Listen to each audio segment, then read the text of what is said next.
हरे हरे पीपल पात जय देवी आदि भवानी।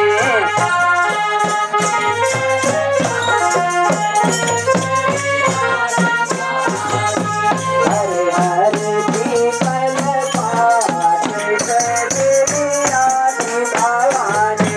हरे हरे पीपल पात जय देवी आदि भवानी।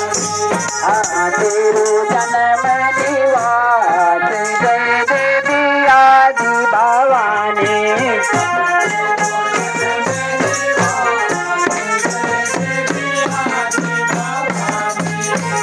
तेरा जन्म निवास जय देवी आदि भवानी। तेरु जन्म निवास जय देवी आदि